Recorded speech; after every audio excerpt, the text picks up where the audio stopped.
Chakwera paulendo. Amalawi khulupirirani izi. Chakwera paulendo. Takhala tikunena kuti utsogoleri sikutsogolera chalichi. Dziko la Malawi likusowa munthu waluso ngati mmene analili Profesa Arthur Peter Mutharika, Malemu Bingu, Dr. Bakiri Muruzi. Izi zikuchitika chonchi. Chakwera atadza ndi masweet talk ake. Motsogozana ndi uja anali wakhama uja, Malemu kuchikangawa kuja, Saulos Klaus Chilima. Ndi amene anagulitsa malonda wovuta achakwera, Assemblies of God. Lero lino mukati muchite compare, makamaka iwe George Kasakula waku MBC, iwenso ndiwe mbuzi, ndiwe chitsiru, manager wa MBC, misonkho yathu. Nkumapita pamenepo makayankhula kuti a Professor Peter Mutharika akaramba. Kodi pakati pa Chakwera ndi Professor Arthur Peter Mutharika amene akuchita nzeru zofuchirira zokaramba ndi ndani? Yankho kuti Chakwera ndiye wokaramba munzeru, angoona kuchena kumayankhula silangi English, koma ndi wokaramba. Chakwera ndi nkharamba m'maganizidwe. Peter Mutharika ndi nyamata m'maganizidwe. Visionary leader ndi Peter Mutharika. Ndipo ndikulimbikitsani pano andale, pasituluka ma warrant of arrest amene akuwalengeza ngati mpira kapena ndi advert, kulephera kutulutsa ma warrant of arrest akazikwanje aja. Inspector General of Police ndi mneneri wanu wa polisi, mukuyendesa bwanji polisi kodi pakali pano? Amalawi ife tikumva ululu kwambiri. Ine ngati activist Lighton Mangochi, Inspector General mundione kwambiri. Mwina mawa munditulutsiranso warrant of arrest. Chakwera amene mukuntumikira lero uyu, Chakwera uyu wokaramba munzeru, ndi nkharamba yeniyeni Chakwera wofuchirira nzeru. Nyamata ndi Peter Mutharika chifukwa wasiya legacy mno Malawi. Ndi statesman Peter Mutharika. Chakwera ndi nkharamba kungotenga kwa Assemblies of God kudzazisa.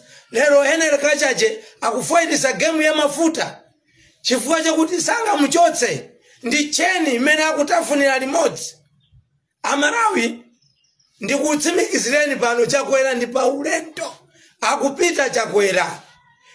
Inu abonikali ndo zimene mwanena ndikukusapotani 100%. Simunalakwitse. Chifukwa munthu akasangidwa maudindo chisakale chiopsezo cha mkango kapena cha kambuku kuti Amalawi tizinjenjemera. Anthu azitetezo akuyenera kugwira mwachitetezo professional. Nkhani za ndale azisiye apo.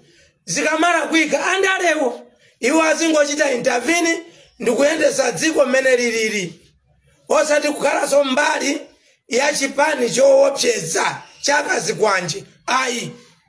Amalawi ndikutsimikizireni, ndikubwerezaso pano, Chakwera chaka chino pa 16 September paulendo akuchokako ku State House akuchoka.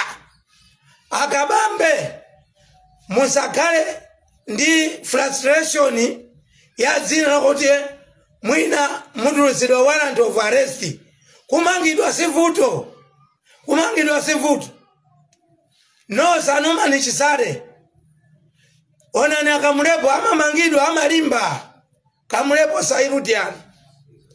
Mukale chimodzi kumangidwa kumena kumangirako azamangidwako iwo. Musamalire ino MCP. Mukubisalira ku nthambi za chitetezo kuti Amalawi tizikhala woopsezedwa. Koma ngati ine Lighton Mangochi mmene wanenera Bonikalinto, zoopsezedwazo ndi ayi ndiye mutipa. Pomaliza ndithokoze Agabasoni Mwang'onda ku Songwe Odi, Songwe constituency, chifukwa chothandiza magesi apa Iponga kuti asamazime pa chipata cha pa Iponga. Anthu amwe Songwe thandizani Agabasoni Akabasi Mang'onda yemwe akuimira MP chipani cha DPP kuti mumpase voti zitukuko zipitilire kusongwe uko constituency Karonga North constituency zipitilire zitukuko. Akabasi Mang'onda viva kindilira ni mbombo shako Akabasi amagesi wandu wakuwa rupi kumyako kwa Songwe paiponga hapo pakipatara kiara kuture Akabasi